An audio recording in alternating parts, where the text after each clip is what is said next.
السلام علیکم ورحمۃ اللہ وبرکاتہ نحمدہ ونصلی علی رسولہ الکریم اما بعد فاعوذ باللہ من الشیطان الرجیم بسم اللہ الرحمن الرحیم۔ الحمدللہ کل چھٹا پارہ مکمل ہوا اور آج سے 7واں پارہ شروع کرنے جا رہا ہوں۔ بسم اللہ الرحمن الرحیم۔ جن عالموں اور عابدوں کا سابقہ آیت میں ذکر کیا گیا ہے وہ کچھ ایسی روح سعادت رکھنے والے رقیق القلب ہیں کہ جب حضرت نجاشی کے دربار میں ان کے سامنے حضرت جعفر طیار نے سورہ مریم اور سورہ طٰہٰ کی بعض آیتیں سنائی، یوں ہی جب شاہ حبشہ موصوف کے فرستادہ 70 علماء بارگاہ رسول کریم میں حاضر ہوئے اور آپ صلی اللہ تعالی وسلم نے ان کے سامنے سورہ یاسین شریف کی تلاوت فرمائی تو سب کی آنکھ میں بے تحاشا چھلک پڑی سب کی آنکھیں بے تحاشا چھلک پڑی۔ سبھی نے برملا اعتراف کیا کہ آپ پر نازل شدہ کتاب میں جو باتیں ہیں وہ سب ہماری کتاب انجیل کے فرمودات کے بالکل مطابق ہیں۔ المختصر شاہ حبشہ حضرت نجاشی اور اس کے سارے اصحاب اور درباری مشرف باسلام ہو گئے، چنانچہ انہوں نے اپنے کو غرور و تکبر سے بچایا۔ آیت نمبر 83 سورہ مائدہ، آیت نمبر 83، ترجمہ معارف القرآن۔ اور جہاں سن پایا وہ جو نازل کیا گیا ہے رسول اسلام کی طرف تو دیکھ لو ان کی آنکھیں کی آنسو بہہ رہے ہیں کیونکہ انہوں نے حق پہچان لیا۔ وہ کہتے ہیں اے ہمارے پروردگار، ہم نے مان لیا، تو ہم کو لکھ لے گواہوں میں۔ تفسیر اشرفی۔ اور جہاں سن پایا، خواہ حضرت جعفر طیار کی زبان سے یا سید مختار صلی اللہ علیہ وسلم کے لبہائے پاک سے، وہ جو نازل کیا گیا ہے رسول اسلام کی طرف تو دیکھ لو اپنی نگاہیں علم و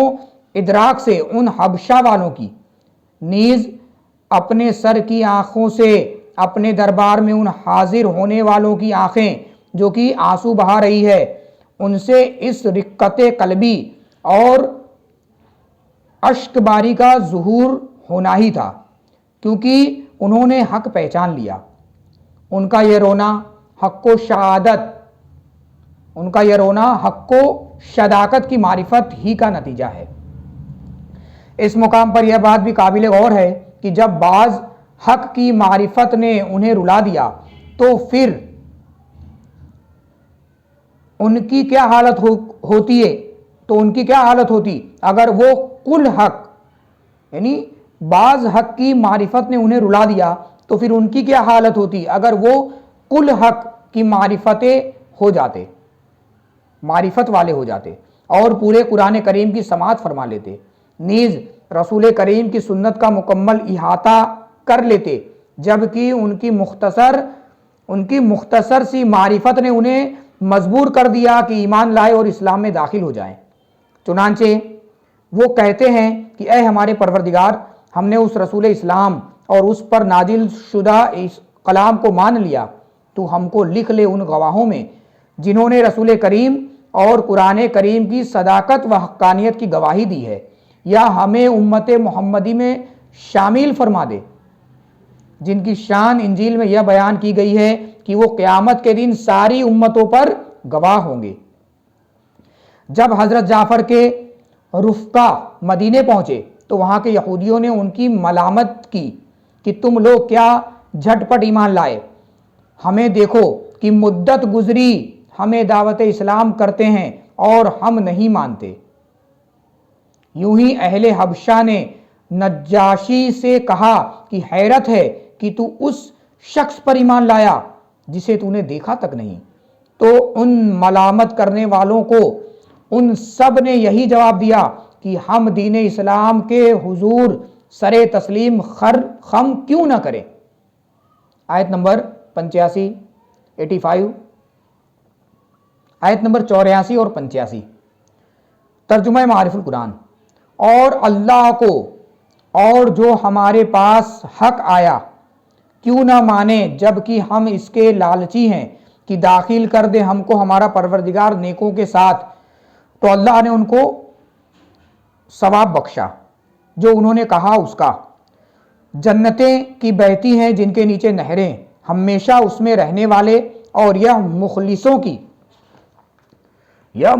کی جزا ہے۔ تفسیر اشرفی۔ اور اللہ تعالیٰ کو جو ہمارے پاس رسول کریم اور قرآن حکیم کی صورت میں حق آیا کیوں نہ مانے جبکہ ہم اس کے لالچی اور حریص ہیں،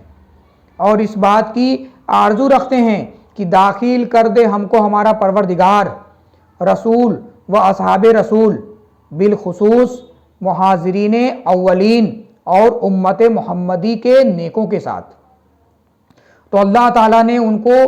ثواب بخشا، اور بسبب اس قول کے جو انہوں نے اخلاص و اعتقاد کی راہ سے کہا اس کا اجر عطا فرمایا، اور وہ بھی معمولی نہیں بلکہ جنتیں کی بہتی ہیں جن کے نیچے مکانوں اور درختوں کے نیچے نہریں، اور حال یہ ہے کہ وہ اللہ تعالیٰ کے فضل و کرم سے ہمیشہ اس میں رہنے والے ہیں، اور یہ کیا ہی اچھی مخلصوں کی جزا ہے جو سراپا اخلاص ہو کر نیک کام انجام دیتے رہتے ہیں۔